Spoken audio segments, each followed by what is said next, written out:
ஓம் சகனா பவது சகனௌ புனக்து சகவீர்யங்கரவாவகை தேஜஸ்வினாவதீதமஸ்து மா வித்விஷாவகை. ஓம் சாந்தி சாந்தி சாந்தி. ஹரிஹி ஓம் ஸ்ரீ குருப்யோ நமஹ. ஹரிஹி ஓம்.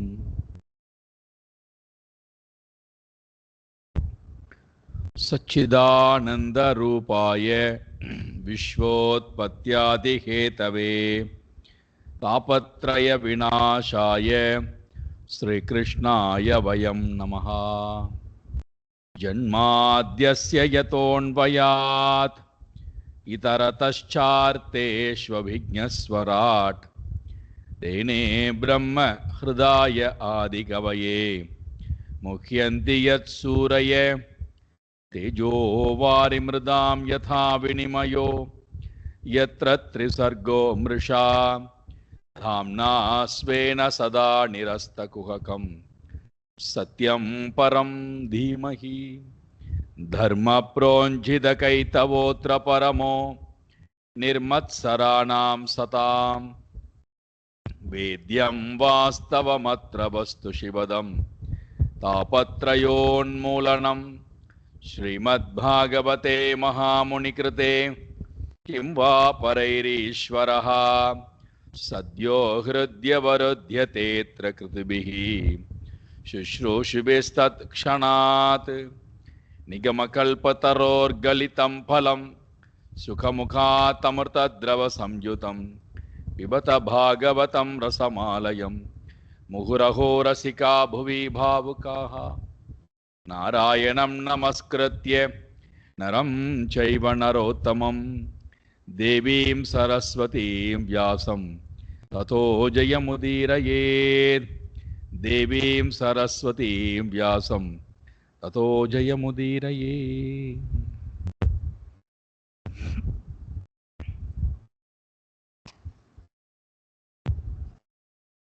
அனைத்து செயல்பாடுகளிலிருந்தும் தன்னை விலக்கிக் கொண்டவர்களாய் புல்லாங்குழல் நாதமானது கேட்க அதை நோக்கி வேக வேகமாக ஓடி வருகிறார்கள்.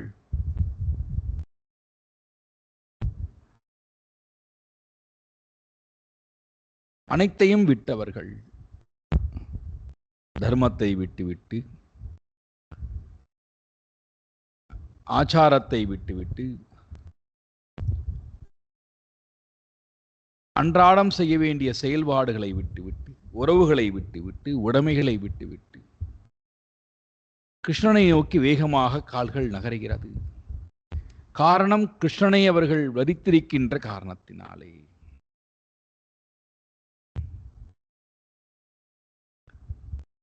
இந்த காட்சியை பார்க்கிறார் பரீட்சித் மகாராஜாவிற்கு. இதை வர்ணித்துக் கொண்டிருக்கக்கூடிய சுக மகரிஷி, இதை கவனமாக கேட்டுக்கொண்டு வரக்கூடிய பரீட்சித் மகாராஜா சுக மகரிஷியத்திலே தெளிவு பெற வேண்டும் என்பதற்காக ஒரு கேள்வியை கேட்கிறார். கிருஷ்ணம் விதுஹு பரம் காந்தம் நவிதோ பிரம்மதயா முனே குணப்பிரவாகோ பரமஹா தாசாம் குணதியாம் கதம். சுவாமி, தர்மத்துக்கு விரோதமான ஒரு செயல்பாட்டை இங்கே நான் பார்க்கிறேன். அதை எனக்கு நீங்கள் தெளிவுபடுத்த வேண்டும். சுக மகர்ஷி கேட்கிறார், என்ன விரோதமான செயல்பாடை பார்த்தீர்கள்? முனேகே, முனிவரே, கிருஷ்ணம் காந்தம், கிருஷ்ணம் பரம் காந்தம் விது, கிருஷ்ணனை தன்னுடைய கணவனாக எண்ணுகிறார்களே. இப்படி ஒவ்வொருவரும் கிருஷ்ணனை தன்னுடைய கணவனாக எண்ணுகிறார்களே.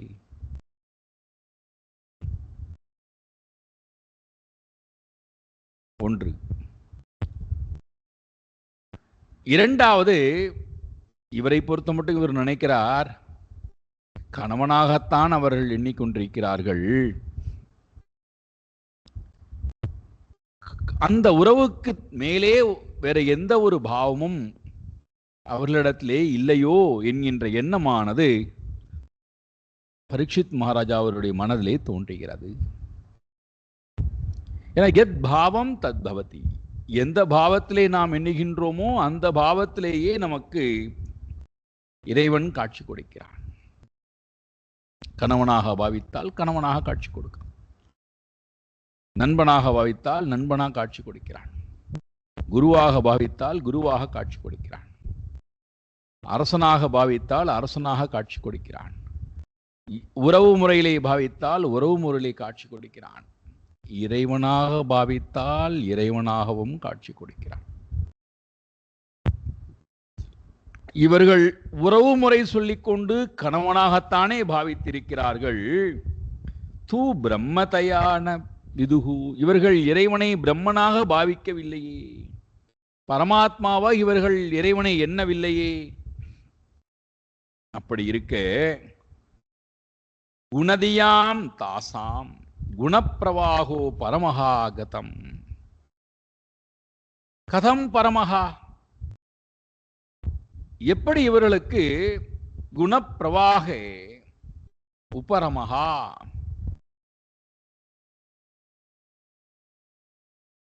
குணப்பிரவாகம் குணத்தினுடைய பிரவாகமானது உபரமகா எப்படி அமைதி அடைந்து இவர்கள் எப்படி அவர்கள் மோட்சத்துக்கு போனார்கள்.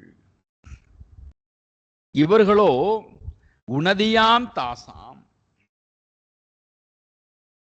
பகவானுடைய குணங்களில் தானே கவனம் செலுத்தினார்கள், பகவானுடைய நிர்குணத்திலே இவர்கள் கவனம் செலுத்தவில்லையே.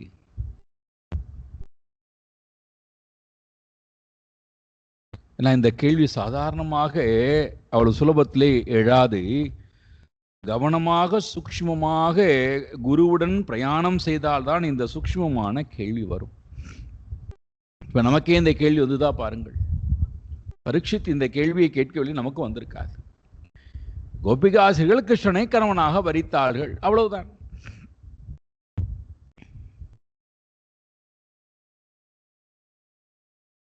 கிருஷ்ணனை கணவனாக வரித்தவர்கள் பரமாத்மாவுடைய குணத்தை தானே போற்றினார்கள்.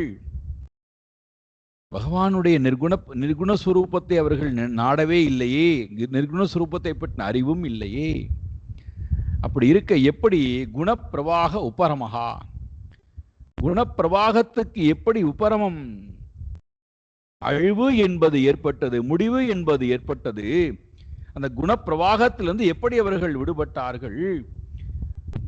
குணப்பிரவாகத்தை வேண்டி குணப்பிரவாகத்தின் மூலமாக வழிபாடு செய்வர்கள் குணத்தை எப்படி கடந்தார்கள்? 3 குணத்துக்கு உட்பட்டிருக்கக்கூடிய பக்தியை செய்து கொண்டு விட்டு 3 குணத்துக்கு உட்படாமல் இருக்கக்கூடிய பரமாத்மாவுடன் எப்படி இவர்கள் ஐக்கியமானார்கள்? இது எங்களுக்கு தெரிந்து கொள்ள வேண்டிய ஒரு சூக்ஷ்மமான விஷயமாக இருக்கிறது.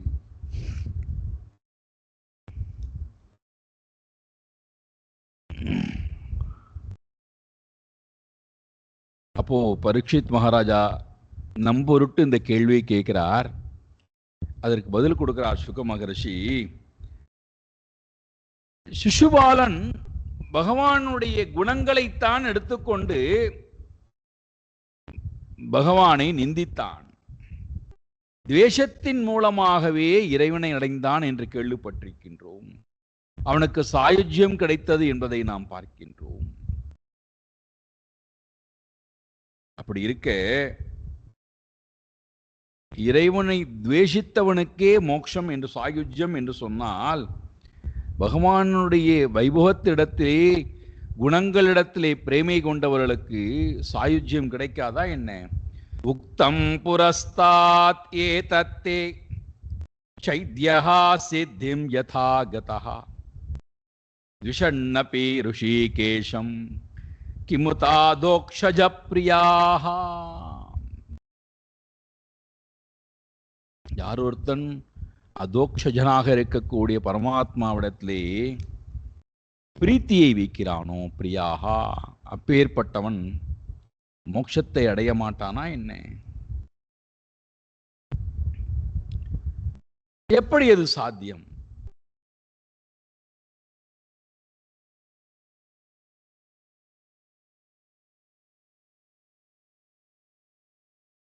இறைவனுடைய குணங்களை ஆராதிப்பதன் மூலமாக குணங்களை கடந்திருக்கக்கூடிய பரமாத்மாவிடத்திலே எப்படி சாயுஜ்யமானது கிடைக்கிறது?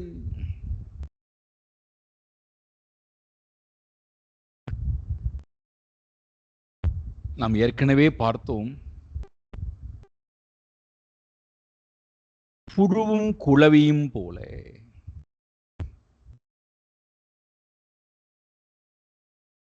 புழுவை கொண்டு வந்து ஒரு கூட்டுக்குள்ளே அடைத்து வைத்து குளவியானது கொட்டிக்கொண்டே இருக்கிறது. அதே போல மனமானது இறைவனுடைய வைபவங்களை, இறைவனுடைய லீலைகளை, இறைவனுடைய ரூபத்தை, இறைவனுடைய பிறப்பை, இறைவனுடைய சம்பந்தத்தை, இதை எல்லாவற்றையும் திரும்ப திரும்ப திரும்ப நினைப்பதின் மூலமாக மனமானது தன்னுடைய குணத்தை இழக்கிறது, தன்னுடைய வேற்றுமை தன்மையை இழக்கிறது, தன்னுடைய நாமரூபத்தை இழக்கிறது, தன்னுடைய சம்பந்தத்தை இழக்கிறது, தன்னுடைய செயலை இழக்கிறது. மனமானது எதை நினைத்து கொண்டே இருக்கிறதோ அதுவாகவே ஆவது என்பது சாத்தியமே.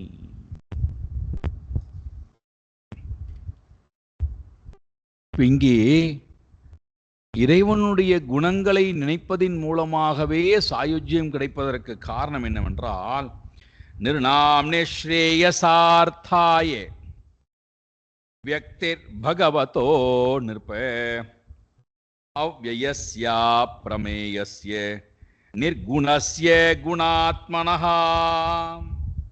பகவான் நிர்குணஸ்வரூபியாக இருந்தும் கூட அவ்யயஸ்ய அப்ரமேயஸ்ய நிர்குணஸ்ய குணாத்மனஹ எல்லாத்தையும் சொல்லிட்டார். அவ்யயம் அழிவற்றது, அப்பிரமேயம் பிரமாணங்களினாலே அடையப்பட, புத்தியால் அடையப்பட முடியாதவர், நிர்குணஸ்ய குணங்களை கடந்தவர், குணாத்மனஹா குணங்களை அறிந்து கொண்டிருக்கக்கூடியவர், குணத்தை எல்லாம் இயக்கக்கூடியவர், குணத்தை அறிபவர். இவ்வாறு இருக்கக்கூடிய பகவான் வியக்தஹா நிர்ணாம், வியக்தமாக தோன்றி வருகிறார். யாரொருத்தருக்கு பிறப்பே இல்லையோ, யாரொருத்தர் பிறக்க வேண்டிய அவசியமே இல்லையோ, அவர் இந்த உலகத்திலே வியக்தமாக கண்ணுக்கு தெரியக்கூடிய ஒரு சரீரத்தை எடுத்துக்கொண்டு ஒரு பெயருடன், ஒரு குணத்துடன், ஒரு சம்பந்தத்துடன், ஒரு காலதேச வர்த்தமானத்துக்கு உட்பட்டு பிறந்து வந்ததனுடைய காரணம் நிர்ணாம் நிஸ்ரேயஸ அர்த்தாயே, மனிதர்களுடைய ஸ்ரேயஸின் பொருட்டு, மோட்சத்தின் பொருட்டுத்தான் பரமாத்மா இங்கே ஒரு ஷரீரத்தை எடுத்துக்கொண்டு நம்முடன் இருந்து நமக்கு மோட்சத்தை கொடுக்கின்றதற்காகவே வந்திருக்கிறாரே தவிர வேற எந்த ஒரு காரணமும் இல்லை. ஆகையினாலே கிருஷ்ணனை வெறும் கணவனாகத்தானே வரிக்கிறார்கள், கிருஷ்ணனை பரமாத்மாவே பார்க்கவில்லையே என்று சொன்னால், அந்த ரூபம் எல்லாவற்றையும் தன்னிடத்திலே கொண்டது. அந்த ரூபம் எதுவுமே இல்லாத நிர்குணஸ்வரூபமான இருக்கக்கூடிய தன்மை படைத்தது. குணத்தின் மூலமாக நிர்குணத்துக்கு போவதற்கும் அது சாதனமாக அமைகிறது. பக்தியின் மூலமாக சுலபமாக இறைவனை நான் அடைந்து விடலாம். அதற்கு ஒரே உதாரணம் கொடுக்கிறார். காமம், குரோதம், பயம், ஸ்நேகம், ஐக்கியம், சௌஹிருதம் ஏவச்ச நித்யம் ஹரோ விதததோஹ யாந்தி தன்மயதாம் ஹிதே. காமத்தினால் கோபிகா ஸ்திரீகள் இறைவனை அடைந்திருக்கிறார்கள். குரோதத்தினால் சிசுபாலன் அடைந்திருக்கிறான். பயத்தினால் கம்சன் அடைந்திருக்கிறான். சிநேகத்தினால் யசோதா பிராட்டி அடைந்திருக்கிறாள். பாண்டவர்கள் ஐக்கியத்தினாலே அடைந்திருக்கிறார்கள். நாரத மகரிஷி சௌஹிருதம் பக்தியினாலே அடைந்திருக்கின்றார். சுகிருதமான மனோநிலையினாலே நாரத மகரிஷி அடைந்திருக்கிறார். இவர் எல்லோருமே இடைவிடாமல் நித்தியம் ஹரௌ விதததா, நித்தியம் எப்பொழுதும் நாராயணிடத்திலேயே இடைவிடாமல் இறைவனையே நினைத்த காரணத்தினாலே இறைவனையே அடைந்திருக்கிறார்கள். யார் ஒருத்தர் ஹரௌ விததா, யார் ஒருத்தர் இடைவிடாமல் இறைவனிடத்திலேயே மனதை வைக்கிறார்களோ, அது அன்பினால் வைத்தாலும் சரி, பயத்தினால் வைத்தாலும் சரி, குரோதத்தினால் வைத்தாலும் சரி, சிநேகத்தினால் வைத்தாலும் சரி, நட்பினால் வைத்தாலும் சரி, எந்த உணர்வுகளாக இருந்தாலும் சரி. அதனால்தான் ரெண்டு பேர்கிட்ட நாம் எந்த உணர்வுகள் இருந்தாலும் அந்த உணர்வுகளுடன் போகின்ற நேரத்திலே அந்த உணர்வுகள் எல்லாம் அழிக்கப்பட்டு இந்த உணர்வுக்கு அப்பாற்பட்டிருக்கக்கூடிய அந்த சாயுஜ்யமானது கிடைத்தே தீரும். ஒருவன் குரு, இன்னொருவன் இறைவன். அதனால்தான் இறைவனையும் குருவையும் இப்படித்தான் அழைக்கிறோம். துமேவ மாதா பிதா பந்து சகா, எல்லாம் நீயாகவே இருக்கிறாய் அப்பா, அதை கடந்தவனாகவும் நீ இருக்கிறாய்.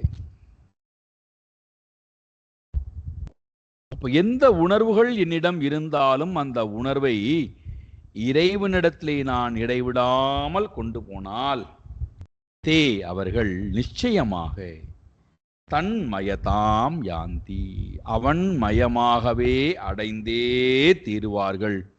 இதில் எந்த சந்தேகமும் இல்லை.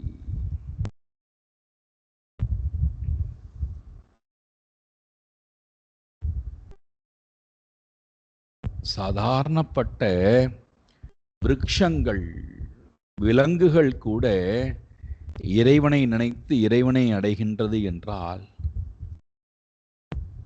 மனித உள்ளம் தன்னுடைய உணர்வுகள் எந்த உணர்வுகளாக இருந்தாலும் அந்த உணர்வை இறைவனின்பால் இடைவிடாமல் வெளிப்படுத்தினால் நிச்சயமாக அவர்கள் சாயுஜ்யம் அடைந்தே தீருவார்கள். அது குணத்தின் அடிப்படையிலே செய்தாலும் சரி, குணத்தை கடந்து செய்தாலும் சரி. குணத்துடன் நாடுவதற்கும் குணத்தை கடந்து நாடுவதற்கும் என்ன வித்தியாசம்?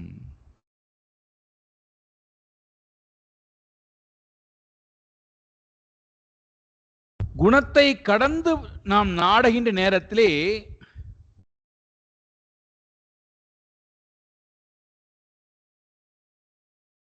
நானும் இல்லை,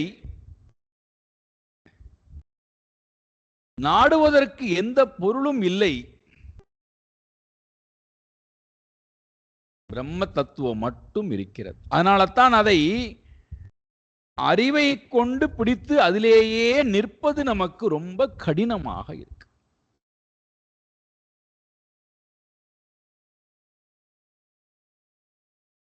சமாதி நிலைக்கு போகக்கூடிய ஞானிகளை தவிர மற்றவர்களுக்கு இந்த ஸ்திதி இருக்கல்லவா, நிர்குணத்தை கடந்து பிரம்ம நிலையிலேயே இருக்கக்கூடிய நிலை. அங்கே நானும் இருக்கக்கூடாது, இந்த திருப்பூட்டி இருக்கக்கூடாது. தியானிப்பவன், தியானிக்கக்கூடிய பொருள், தியானம், இதெல்லாம் இல்லாது பிரம்மன் மட்டும் இருக்கக்கூடிய நிலை. அதே ஸ்திதியிலேயே நான் இருத்தல் மெத்த கடினம். அதுக்கு நிறைய முயற்சிகள் தேவைப்படுகிறது. அதற்கு நம்முடைய மனமானது ரொம்ப ரொம்ப ரொம்ப பலம் பொருந்தியதாக இருக்க வேண்டும், தூய்மை பெற்றதாக இருக்க வேண்டும், அறிவுல முழு தெளிவு பெற்றதாக அறிவு இருக்க வேண்டும்.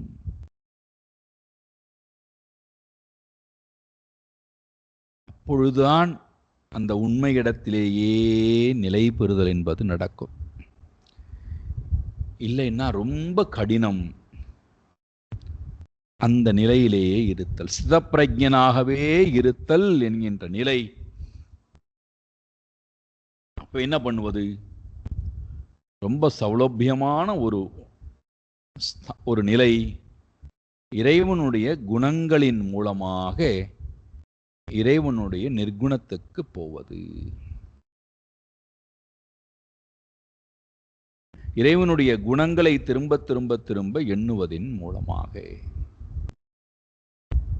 இறைவனுடைய லீலைகளை எண்ணுவதின் மூலமாக, இறைவனுடைய நாம ரூபத்தை எண்ணுவதின் மூலமாக, இறைவனுடைய கர்மத்தை எண்ணுவதின் மூலமாக. பகவான் சொல்றார் அல்லவா கீதையில, ஜென்ம கர்மச்சமே திவ்யம் ஏவம் யோவேதி தத்வதா தியக்த்வா தேகம் புனர்ஜன்ம நைதி மாமேதி சோர்ஜுனா. ரொம்ப அழகான ஒரு, என்னுடைய திவ்யமான ஜென்மத்தையும் திவ்யமான கர்மத்தையும் யார் தத்துவபூர்வமாக புரிந்து கொள்கிறார்களோ அவர்கள் என்னை அடைகிறார்கள், மீண்டும் அவர்கள் இந்த உலகத்துக்கு வருவது இல்லை.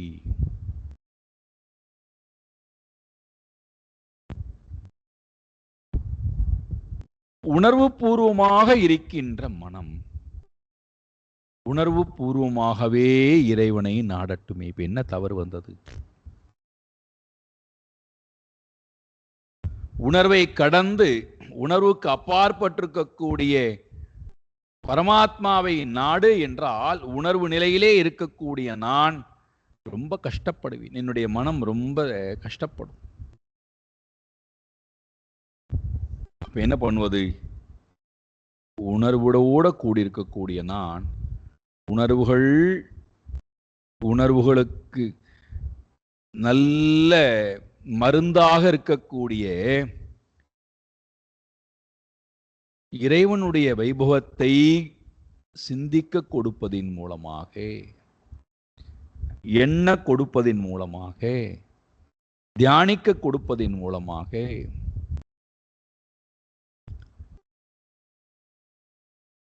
நான்கு விஷயம் சொல்றார் அல்லவா, கேயம் கீதா நாம சகஸ்ரம், தேயம் ஸ்ரீபதி ரூபமஜஸ்ரம், நேயம் சஜ்ஜன சங்கே சித்தம், தேயம் தீன ஜனாயச்ச வித்தம். இதன் மூலமாக இறைவனை மனமானது நாடினால் நிச்சயம் சாயுஜ்யம் கிடைத்தே தீரும். அவர்கள் இறைவனை அடைந்தே தீருவார்கள். நிறைய உதாரணங்கள் உங்களுக்கு சொல்லலாம். அதுல ஒருவர் பூந்தானம்.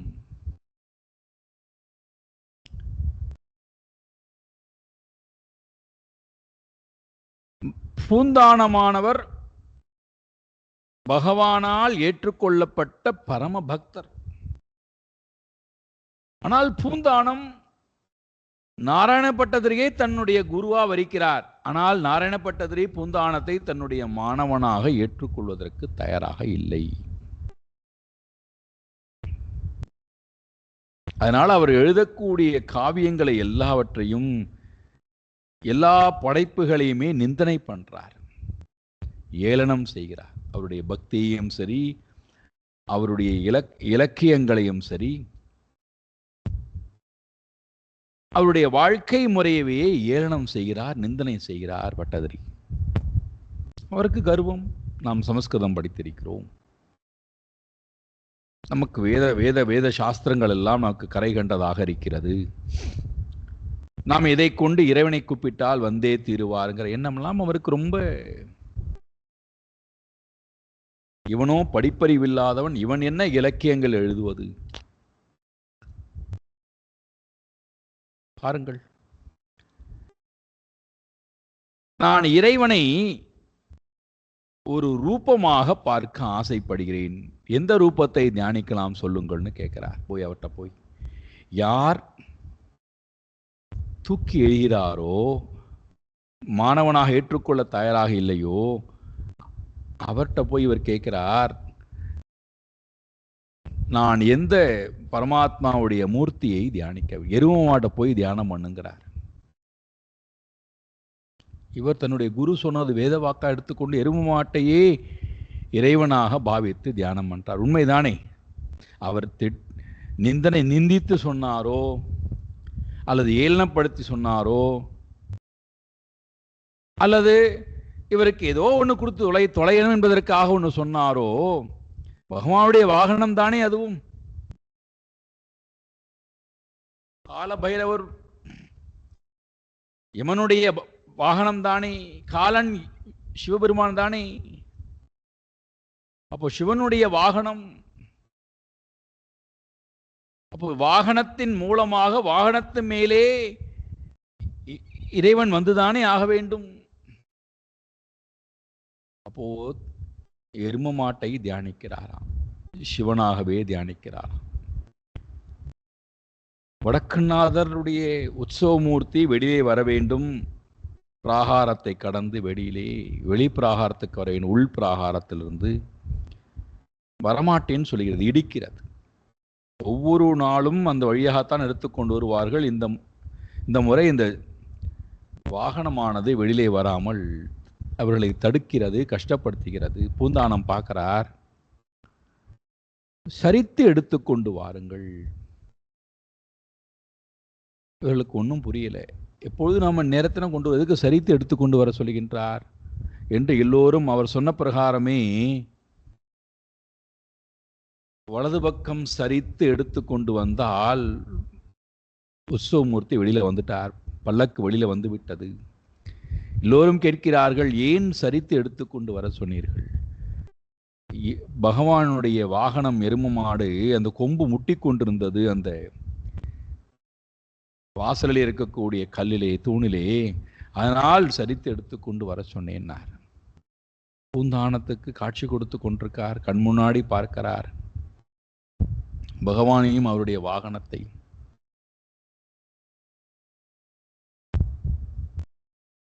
எந்த ரூபத்திலே ஏ யதா மாம் பிரபத்யந்தே தாம் ததைவ பஜாம்யகம் மம வர்த்மானு வர்த்தந்தே மனுஷ்யாக பார்த்த சர்வசா யோ யோ யாம் யாம் தனும் பக்தः ஸ்ரத்தையார்ச்சித்தும் இச்சதி தஸ்ய தஸ்ய அச்சலாம் ஸ்ரத்தாம் தாமேவ விததாமி அகம். என்ன அழகா பகவானுடைய வாக்கு! யார் யார் எந்தெந்த ரூபத்திலே என்னை கூப்பிடுகிறார்களோ, யோ யோ யாம் யாம் தனும் பக்தஹா, நம்பிக்கையுடன் நாடக்கூடிய அவர்களுக்கு ஸ்ரத்தையார்ச்சித்தும் இச்சதி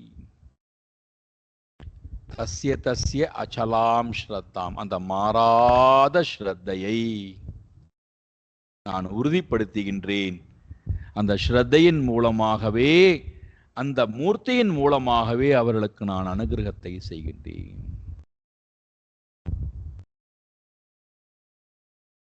பகவான் பக்தனை ஆட்கொள்ள வேண்டும் என்று முடிவு செய்துவிட்டால்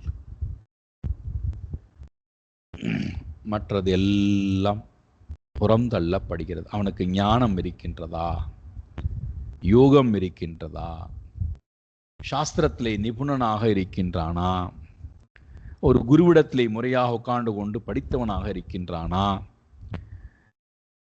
நல்ல பண்பாளனாக இருக்கின்றானா,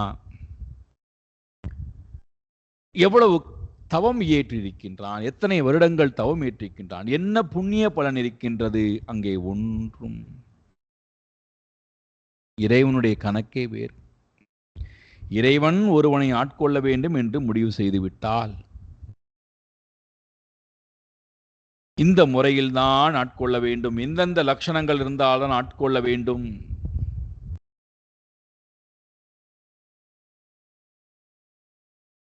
பகவானுக்குத்தான் தெரியும் இவனை எதற்காக நான் ஆட்கொள்கின்றேன், என்னென்ன நன்மைகள் என்று இருப்பதனாலே ஆட்கொள்கின்ற அவருக்குத்தான் தெரியும்.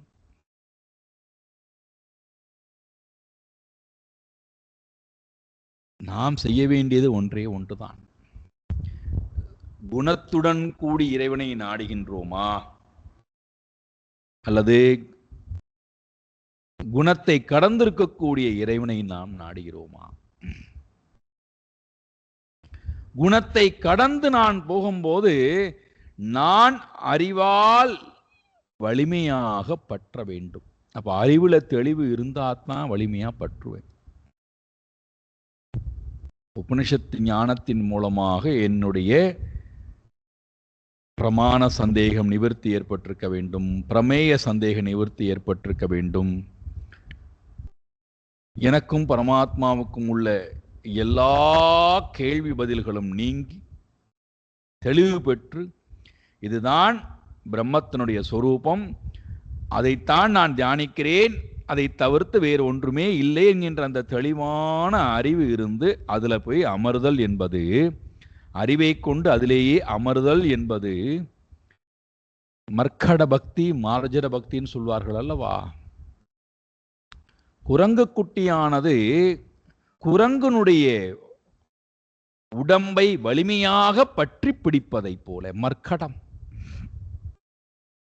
அது அறிவை கொண்டு அந்த அறிவுக்கும் அறிவாக இருக்கக்கூடிய இறைவனை, நிர்குணஸ்வரூபத்தை பலமாக நிதித்தியாசனத்தினாலே பற்றி பிடித்தல்.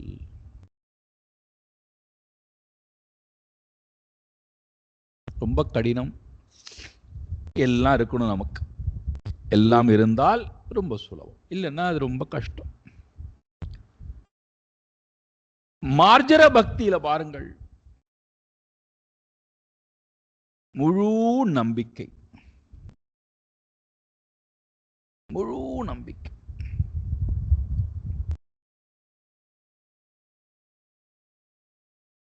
முழு நம்பிக்கை,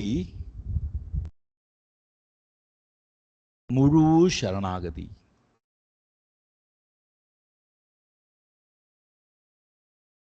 ரொம்ப முக்கியம் இந்த ரெண்டும்.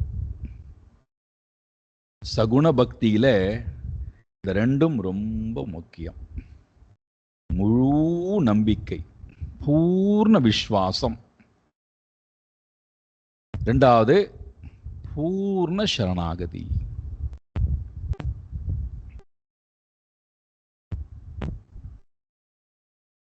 இந்த ரெண்டும் பூனைக்குட்டி இடத்திலே நாம் பார்க்கிறோம்.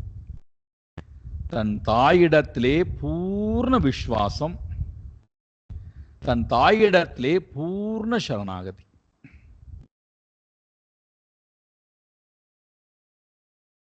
எங்களுக்கு புரியலையே, நீங்கள் இந்த ரெண்டு வார்த்தையை சொல்லிட்டு போனா எங்களுக்கு புரியாதே, சூக்ஷ்மமான விஷயம் புரியாதேடான்னா சிந்தியுங்கள்.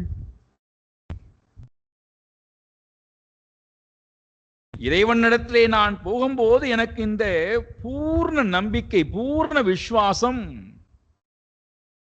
பூர்ண சரணாகதி,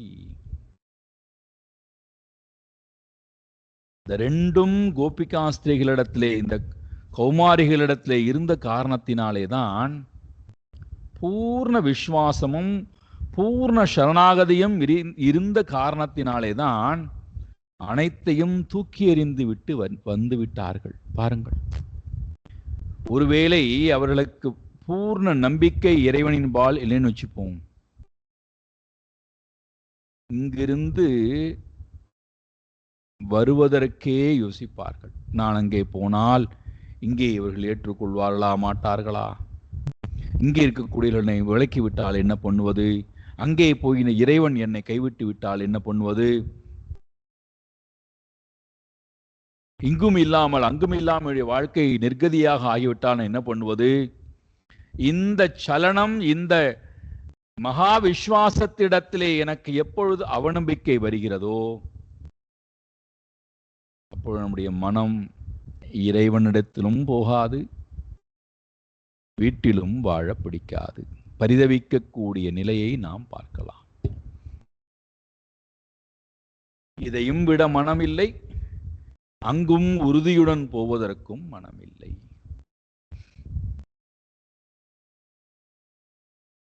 மகா விஸ்வாசம், மகா விஸ்வாசம் மட்டுமல்ல, பூர்ண சரணாகதி. இறைவனை தவிர வேறு ஒரு புகலிடம் எனக்கு இல்லை. நான் புக வேண்டியது அவனைத்தான். அவனை தவிர வேறு ஒரு புகலிடம் எனக்கு வேண்டாம். எந்த உறவிடத்திலும் நான் புகத் தயாராக இல்லை. எந்த உடைமையிடத்திலும் நான் புகத் தயாராக இல்லை. எந்த லோகத்திடத்திலும் நான் புகத் தயாராக இல்லை. இன்னும் ஒருபடி மேலே போகணும்னா, காரியத்திடத்திலோ கர்ணத்திடத்திலோ கர்த்தாவிடத்திலோ கூட நான் புகலிடம் அடைய தயாராக இல்லை. நாராயணனே நமக்கே பறை தருவான். நாராயணனை தவிர வேறு ஒரு புகலிடம் எனக்கு இல்லை. பூனைக்குட்டிக்கு அந்த பூனை இடத்தில் இருக்கக்கூடிய பூர்ண சரணாகதி.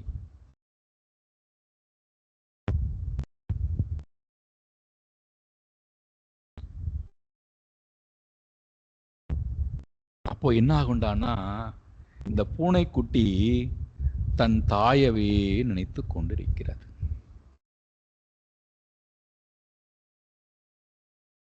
அது வேற யாரையும் நினைக்கிறது இல்லை. தாயை தவிர வேற யாரையும் நினைக்கிறது.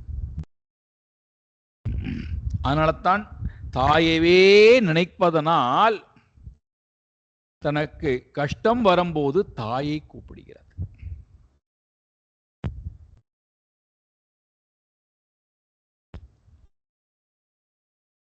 நம்முடைய உள்ளம் ஒருவேளை சகுண பக்தி கொண்டதாக இருந்தது என்றால், இந்த இரண்டும் முக்கியமான லட்சணம்: மகா விஸ்வாசம், பூர்ண சரணாகதி.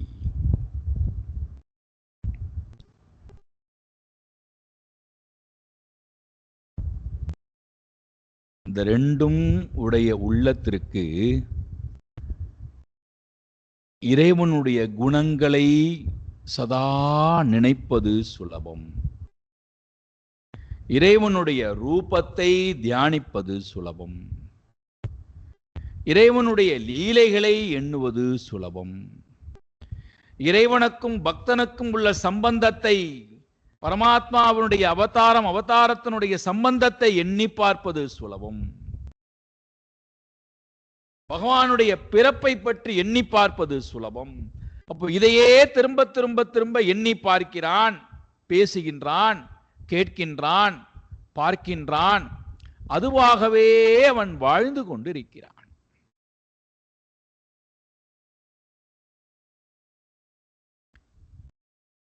ததேவ சிந்தனம், ததேவ அவலோகனம். நாரத மகர்ஷி சொல்றார், அவனையே நினைத்துக் கொண்டிருக்கிறானாம் பக்தன். பிரேமை பக்தியில் எப்படி இருப்பான்டான்னா, அவனையே நினைக்கிறான். ததேவ சிந்தனம், அவனுடைய குணங்களையே நினைத்துக் கொண்டிருக்கிறான். ததேவ அவலோகனம், அவனுடைய ரூபத்தையே பார்க்கிறான், மனதாலும் கண்ணாலும். ததேவ அவபாஷணம், அவரை பற்றியே பேசிட்டு இருக்கான். மணிக்கணக்கா பேசுறான், அவருடைய வைபவத்தையே பேசுகிறான். யாரிடத்துல பேசுவதாக இருந்தாலும் அவருடைய வைபவத்தையே பேசுவது, அவருடைய லீலா வினோதங்களையே பேசுவது. நமக்கு யாரையாவது ரொம்ப பிடித்தவர்களாக இருந்தால் அவர்களை பற்றியே பேசிக்கொண்டிருக்கிறோம் அல்லவா? ஒருவேளை நமக்கு இறைவன் ரொம்ப ரொம்ப ரொம்ப ரொம்ப பிரியமானவன் என்றால், அவனை தவிர வாக்கானது வேற யாரையும் பேசாது. அவனை பற்றியே பேசும். அவனை பற்றி இது பேச வேண்டிய இடமா, இது பேசக்கூடாத இடமா, இது நல்ல காலமா கெட்ட காலமா, இவர்கள் நல்லவர்களா கெட்டவர்களா என்று எதையும் யோசிக்காது அவரை பற்றியே பேசும். ததேவ அவபாஷணம், அவருடைய வைபவத்தையே கேட்க ஆசைப்படுகிறது.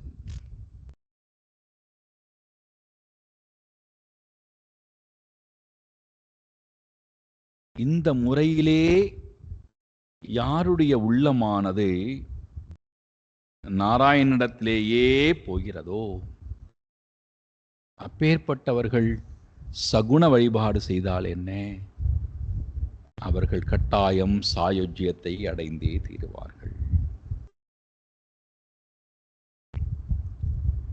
அதனாலே நீங்கள் சந்தேகிக்க வேண்டாம், பரீட்சித் மகாராஜாவே, இவர்கள் குணத்தை தானே, பகவானை கணவனாகத்தானே வரித்திருக்கிறார்கள், பரமாத்மாவாக என்னவே இல்லையே என்றால்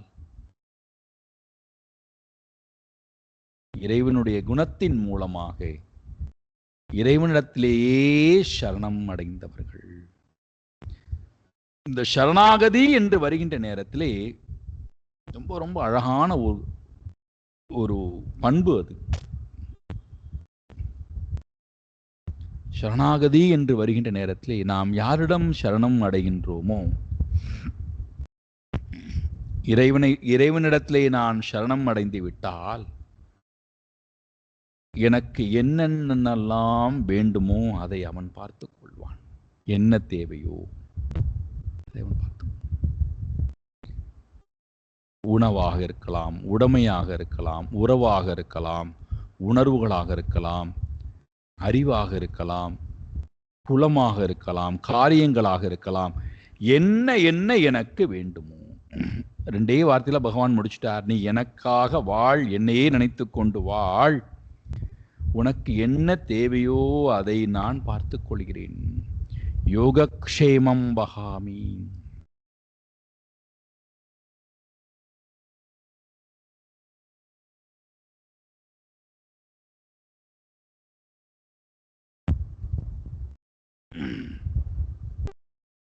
கப்பலில் பிரயாணம் செய்கிறோம் அல்லது ஆகாய மார்க்கமாக பிரயாணம் செய்கிறோம் வைத்துக் கொள்ளுங்களேன். நல்ல உதாரணம் இது, உங்களுக்கு உடனே புரியும்.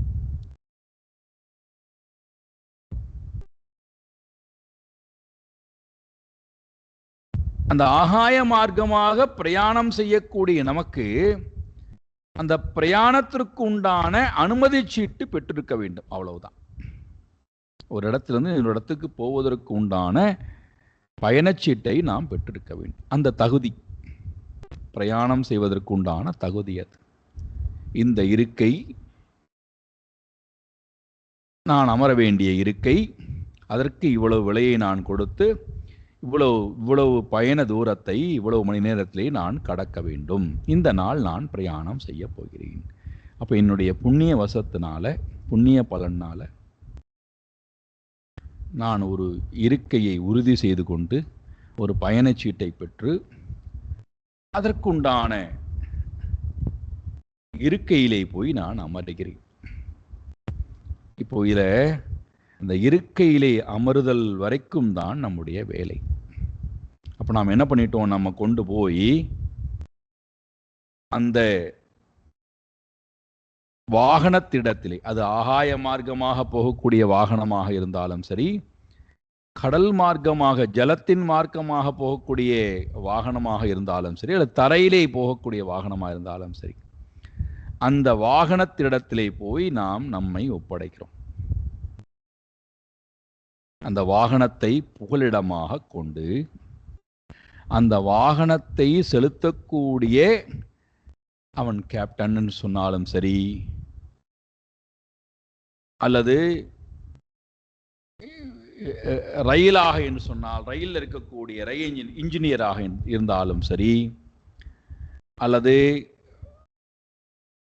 பேருந்தாக இருந்தால் நடத்துனராக இருந்தாலும் சரி, ஓட்டுநராக இருந்தாலும் சரி, யாரோ ஒருத்தர் அவரிடத்திலே முழுமையாக நம்மை நாம் ஒப்படைக்கிறோம். இப்ப அங்க போய் நாம் அமர்ந்ததற்கு பிறகு நமக்கு ஒரு வேலை இல்லை. வாகனத்தை நாம் இயக்க வேண்டாம். உட்கார்ந்ததற்கு பிறகு நாம் எந்த செயலும் செய்ய வேண்டாம். நமக்கு தேவையானவை எல்லாம் தேடி வருகிறது, இருப்பிடம் தேடி வருகிறது. உணவாக இருந்தாலும் சரி, ஜலமாக இருந்தாலும் சரி, அல்லது மருத்துவ உதவியாக இருந்தாலும் சரி, அல்லது வேற ஏதாவது பொருள்கள் தேவைப்பட்டால் அந்த பொருள்களாக இருந்தாலும் சரி, நமக்கு என்ன தேவையோ அது நம்முடைய இருக்கையை தேடி வருகிறது. நாம் எதையுமே தேடி போக வேண்டாம். நம்முடைய தேவைக்காக நாம் அங்கே எந்த வேலையும் செய்ய வேண்டாம், நமக்காக அங்கே வேலை நடக்கிறது. நம்மை பார்த்து கொள்வதற்கு அங்கே நிறைய நபர்கள் நியமிக்கப்பட்டிருக்கிறார்கள்.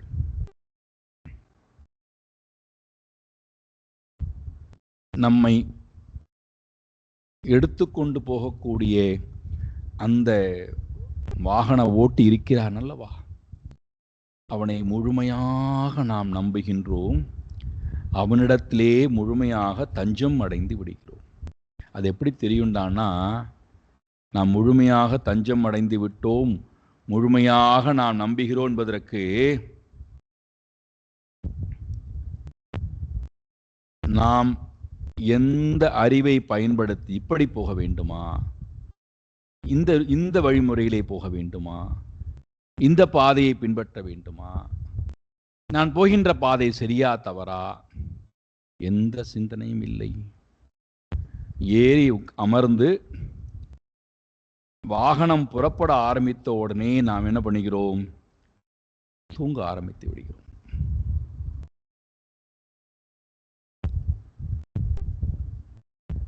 நம்முடைய உடலை சுமந்து கொண்டு போகக்கூடிய நபர் நமக்காக வேலை செய்கிறார், நாம தூங்குறோம், நமக்காக அவர் வேலை செய்கிறார். நம்மை எங்கே கொண்டு போய் இறக்கி விட வேண்டுமோ அந்த இடத்திலே பத்திரமாக கொண்டு போய் இறக்கி விடுகிறார். நாம் தூங்கி எழுந்து விழித்து பார்க்கிறோம், நாம் சேர வேண்டிய இடம் வந்து விட்டது. இப்போ இங்கே சகுனம் தானே இது, சகுனமாக இருக்கக்கூடிய ஒரு பொருளை நாடி அதிலே என்னை நான் ஒரு வாகனம், ஒரு சகுனம், அந்த வாகனத்தை இயக்கக்கூடிய நபர் ஒரு சகுனம். அவரிடத்திலே என்னை நான் தஞ்சம் அடைய வைத்து முழுமையாக நம்பிக்கை கொண்டு என்னை ஒப்படைத்ததனுடைய பலன், நான் போக வேண்டிய இடம் வெகு தூரம், அதற்காக நான் பிரயாணம் செய்ய வேண்டிய காலம் வெகு தூரம், அந்த நான் போக வேண்டிய இடம் எப்படி இருக்கும் என்று கூட தெரியாது, எப்படி போக வேண்டும் என்று கூட தெரியாது, எவ்வளவு மணி நேரத்திலே போய் சேர்வேன் என்று கூட தெரியாது. ஆனால் என்னை கொண்டு போய் நான் சேர வேண்டிய இடத்திலே தெரியாத, நான் அடையாத ஒரு இடத்தை என்னை கொண்டு போய் அடைய வைக்கிறான் அல்லவா, அதுதான் சாயுஜ்யம். நான் அடைய வேண்டிய இலக்கை இவன் துணை கொண்டு அடைகிறேன்.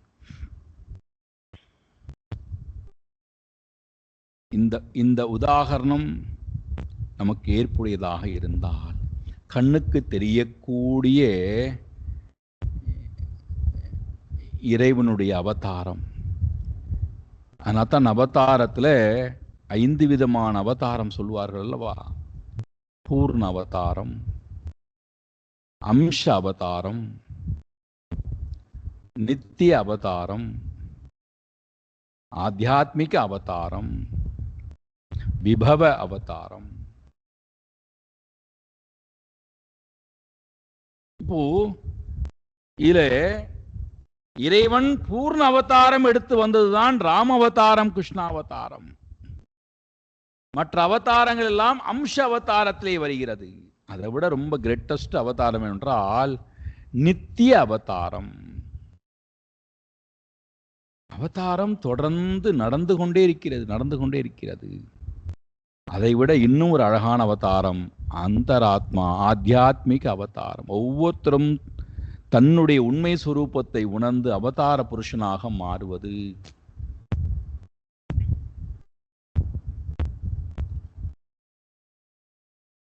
இங்க என்னுடைய பிரயாணத்தை நான் சகுனத்திலே தொடங்கி சகுன பக்தியின் மூலமாக என்னை நான் முழுமையாக என்னுடைய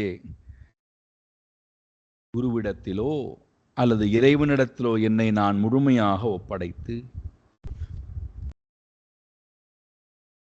அவனையே தஞ்சம் அடைந்தால் நான் அடைய வேண்டிய இலக்கு ரொம்ப பக்கத்தில் இருக்கு. நிச்சயமாக அந்த சாயுஜ்யத்தை நான் அடைந்தே தீருவேன். இந்த பதிலை கொடுத்ததற்கு பிறகு அங்கே நடக்கின்ற நிகழ்வுகளை எல்லாம் வர்ணிக்க ஆரம்பிக்கிறார் சுக மகரிஷி. எல்லா ஸ்திரீகளும் தன் பக்கத்திலே வந்து விட்டார்கள். அவரவர்கள் அவர்களுடைய செயல்பாடுகளை எல்லாம் விட்டு வந்துட்டார்கள் பார்த்தோம். எல்லாவற்றையும் விட்டு விட்டு வந்து விட்டார்கள். கிருஷ்ணனே கதி என்று வந்து விட்டார்கள். கிருஷ்ணனோடையே ஐக்கியமாக வேண்டும் என்று வந்து விட்டார்கள். பகவான் அவர்களை எல்லோரையும் பக்கத்திலே வைத்துக் கொண்டு கேட்கிறார், நீங்கள் எல்லோரும் இங்கே வந்து விட்டீர்கள், உங்களுக்கு எல்லோருக்கும் நல்வரவு உண்டாகட்டும், கோகுலத்திலே எல்லோரும் க்ஷேமம்தானே? ஸ்வாகதம் வோ மகாபாகாः பிரியம் கிம் கரவாணியः வஹ பிரஜஸ்யா நாமயம் கஷ்சித் புருதாகமன காரணம். பகவான் இவர்களுடைய அந்த பூர்ண ஸ்ரத்தையையும் பூர்ண சரணாகதியையும் நமக்கு காட்டிக் கொடுக்க வேண்டும் என்பதற்காக, நமக்கு உணர்த்தி காட்ட வேண்டும் என்பதற்காக ஒரு வார்த்தையை தூக்கி போடுறார். ஸ்வாகதம் மகாபாகாஹா, பாக்கியவான்களே, பெண்களே, உங்களுக்கு நல்வரவு உண்டாகட்டும்.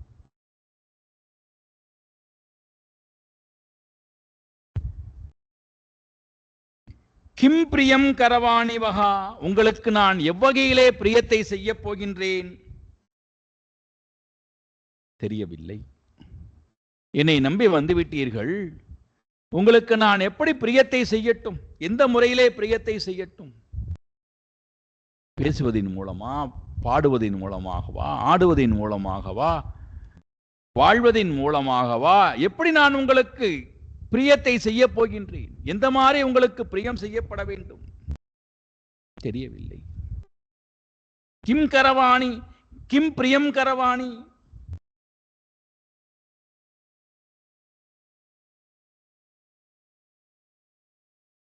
எப்படி உங்களுக்கு நான் பிரியத்தை செய்ய போகிறேன்? பிரஜஸ்யே அனாமயம் கஷ்சித், கோகுலத்திலே எல்லோரும் துன்பங்கள் இல்லாமல் க்ஷேமமாகத்தானே இருக்கிறார்கள். ஆமயம் அனாமயம், யாருக்கும் கஷ்டம் ஒன்றும் இல்லையே, எல்லோரும் சௌக்கியமாகத்தானே இருக்கிறார்கள். கணவன்மார்கள், குழந்தைகள், பெற்றோர்கள், நண்பர்கள், சகோதரர் எல்லோரும் சௌக்கியம்தானே.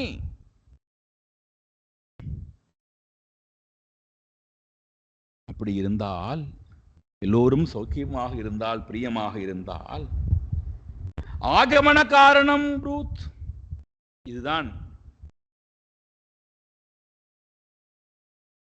பக்தைகளின் மூலமாக இந்த கேள்வியை பகவான் பக்தைகளிடத்திலே போடுவதன் மூலமாக நம்மை சிந்திக்க தூண்டுகிறார். எல்லோரும் அங்கே க்ஷேமம் என்று சொன்னால், என்னால் உங்களுக்கு என்ன செய்துவிட முடியும் என்று நம்பி இங்கே ஏன் வந்தீர்கள்? ஆகமன காரணம் கிம், இங்கு வந்ததனுடைய காரணம் என்ன? தயவு செய்து எனக்கு புரூதே கூறுங்கள். என்ன கொடூரமான வார்த்தை பாருங்கள். இவர்தான் வானு கூப்பிட்டிருக்கார். அவர்கள் ஏற்கனவே மனதை வரித்திருக்கிறார்கள். அதனால உங்களை நான் அழைக்கிறேன் என்று ரெண்டு பேரும் சேர்ந்து ராசைக்கிட்டே செய்யலாம் என்று அவர்தான் சொல்லிவிட்டு போயிருக்கிறார். அவரேதான் இப்பொழுது புல்லாங்குழலை கொண்டு அழைத்திருக்கிறார்.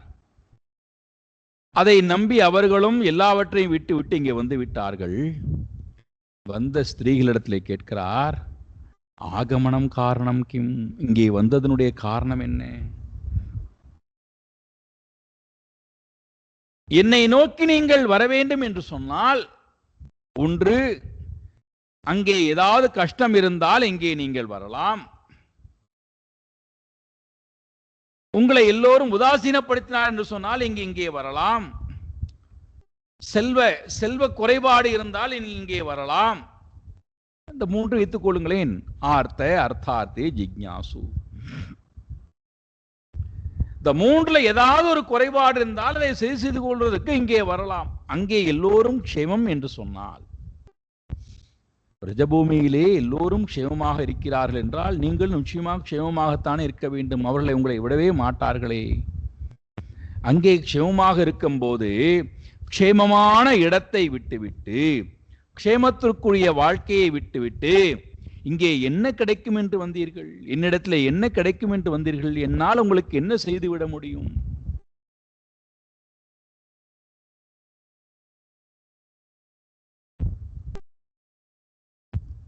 என்ன அழகான சிந்தனை பாருங்கள். இங்கே வந்ததனுடைய காரணத்தை சொல்லுங்கள். நாம கூட கேட்போம் அல்லவா, இறைவனையே நினைத்துக் கொண்டிருந்தால் என் வாழ்க்கையை யார் பார்ப்பது? என் வாழ்க்கைக்கு தேவையான செல்வங்களை எல்லாம் யார் கொடுப்பது? இறைவன் கொடுப்பானா? இறைவனையே நினைத்துக் கொண்டு இறைவன் கொடுப்பானா? என் வாழ்க்கையை இறைவன் பார்த்துக் கொள்வானா? நான் தானே பார்க்க வேண்டும். இறைவன் வந்து எனக்காக செய்ய போகிறானா?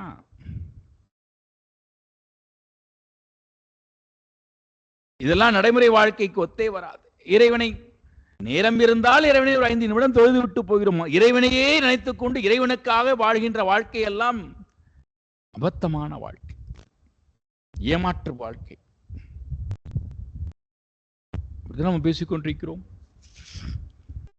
யாராவது இறைவன் எல்லாம் பார்த்துக் கொள்வார், இறைவன் எல்லாம் செய்வார், இறைவன் எனக்கு எல்லாவற்றையும் செய்து கொண்டிருக்கிறார், இறைவன் மட்டுமே செய்ய முடியும், இறைவனை தவிர வேறு யாருமே செய்ய முடியாது, நான் இறைவனுக்காகவே வாழ்கிறேன் யாராவது சொன்னா நம்ம உள்ளுக்குள்ள நகைச்சுப்போம்.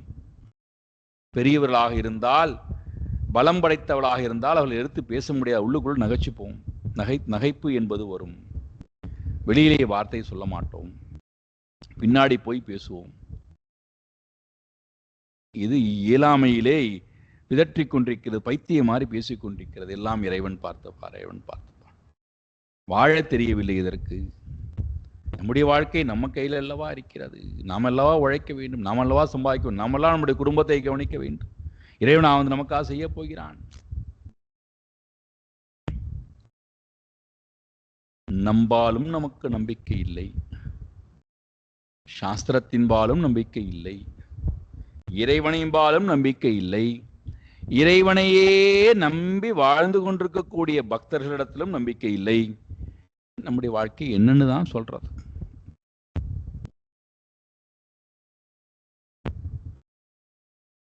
இது வேற நமக்கு எல்லாமே தெரியும் என்பதை போல பிதற்றுகிறோமே, அதை வேற என்ன சொல்றது?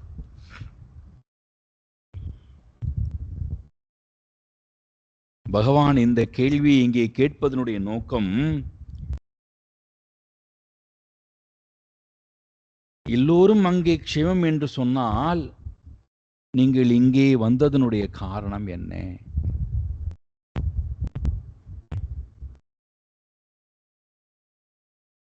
எதற்காக இங்கே வந்தீர்கள்? யாரும் இங்கே வருவதில்லையே. க்ஷேமமாக வாழக்கூடியவன் என்னை நோக்கி வருகிறானா? இல்லையே.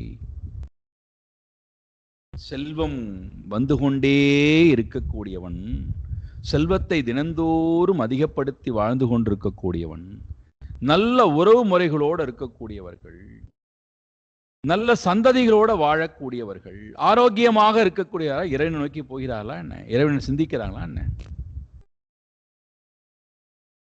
அப்படி தெரியாதனமா வீட்டில் யாராவது எல்லாம் இருந்தும் இறைவனையே சிந்தித்துக் கொண்டிருந்தால் அவர்களை எள்ளி நகையாடக்கூடிய காட்சியை ஒவ்வொரு வீட்லையும் பார்க்கலாம். கணவன் நகையாடுதல், குழந்தைகள் எள்ளி நகையாடுவது, பந்துக்கள் சகோதரர்கள் கூட பிறந்தவர்கள் எல்லோரும் எள்ளி நகையாடக்கூடிய காட்சியை நாம் பார்க்கிறோம். இறைவனையே கதின்னு கிடைக்குது. என்ன வாழ்க்கையில் என்ன கண்டது? நாங்கள் பார் எவ்வளவு பிரமாதமா வாழ்கிறோம் பார், எல்லாம் சாதித்துக் கொண்டிருக்கிறோம் பார். அப்ப அவர்களை பொறுத்த மட்டும் என்ன தவறான சிந்தனை என்றால், கஷ்டம் வந்தால் இறைவனிடத்திலே போகலாம். கஷ்டம் உடையவர்கள் தான் இறைவனிடத்திலே போவார்கள். கஷ்டம் இல்லாதவர்கள் இறைவனை நோக்கி போக வேண்டிய அவசியம் இல்லை. நம்ம மாற்றி புரிந்து கொள்ள வேண்டும். இங்கே பகவான் சொல்லக்கூடிய வாக்கின் மூலமாக அங்கே க்ஷேமமாக இருந்தும் என்னை நோக்கி வருகிறாள் என்றால் இவர்களுக்குத்தான் உண்மையான அருகதை இருக்கிறது. அப்போ பலகீனமான மனம் இறைவனை நோக்கி வராது. பலம் உடைய மனம்தான் இறைவனை நோக்கி வர முடியும்.